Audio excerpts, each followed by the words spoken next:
স্কুলৰ ফিল্ডত আজি মাৰিবলৈ লৈছে বাউণ্ডাৰী। চ' সেইকাৰণে আজি আমাৰ গোটেই ৰাইজ ওলাই আহিছে। Hello' friends, welcome to my blog. আজি আমাৰ গোটেই ৰাইজ ওলাই আহিছে ফিল্ডত বাউণ্ডাৰী মৰালৈ গণ্ডগোল আৰু দুপৰীয়া আমাৰ সাংবাদিক মিডিয়া।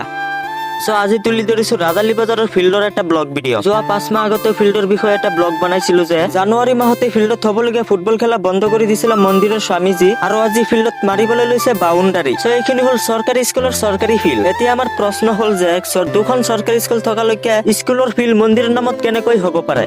চ' আমাৰ মাজত হিন্দু মুছলিম একো ভেদাভেদ নাই, কিন্তু আমি জানিব পৰা মতে 2018 চনৰ পৰা কলিকতাৰ পৰা অসমৰ লখিমপুৰ জিলাত এজন মানুহ আহি স্কুলৰ ফিল্ডত আজি মাৰিবলৈ লৈছে বাউণ্ডাৰী। চ' সেইকাৰণে আজি আমাৰ গোটেই ৰাইজ ওলাই আহিছে। চ' আমাৰ ৰাইজৰ দাবী হ'ল যে চৰকাৰী ফিল্ড চৰকাৰী হৈ থাকিব লাগে। এইটো কেৱল এটা ফিল্ড নহয়, শিক্ষাই মূল্য ভ্ৰমল, য'ত নেকি লিখা পঢ়াৰ বাহিৰেও খেলা ধূলাৰ শিক্ষা দিয়া হয়। এতিয়া আপোনালোকে কমেন্ট বক্সত উত্তৰটো দি যাব যে স্কুলৰ খেলপথাৰটো বাহিৰৰ পৰা অহা এজন অচিনাকি মানুহৰ ব্যক্তিগত সম্পত্তি হ'ব পাৰেনে? চ' আপোনালোকে ভিডিঅ'টো স্কিপ নকৰি এটা শ্বেয়াৰ কৰি সবকে জনাই দিব। আমাৰ ৰাজালী বাজাৰত দুটা চৰকাৰী স্কুল আৰু এটা মছজিদ থকালৈকে বিদেশৰ পৰা এজন মানুহ আহি স্কুলৰ খেলপথাৰ কেনেকৈ নিজৰ নামত কৰিব পাৰে? এতিয়া বাউণ্ডাৰী মাৰি দিলে স্কুলৰ ছাত্ৰ ছাত্ৰীসকলৰ এনেকুৱা অৱস্থা হ'ব, স্কুলত যাবলৈও ৰাস্তা নাই, খেলিবলৈও জেগা নাই। এখন স্কুলৰ প্ৰধান জেগাটো হ'ল এখন খেলপথাৰ, আৰু সেই খেলপথাৰখন কোনোবাই কাঢ়ি নিবলৈ ইচ্ছা কৰিলে ৰাইজসকলৰ বাধা দিয়াৰ আছে দৰকাৰ।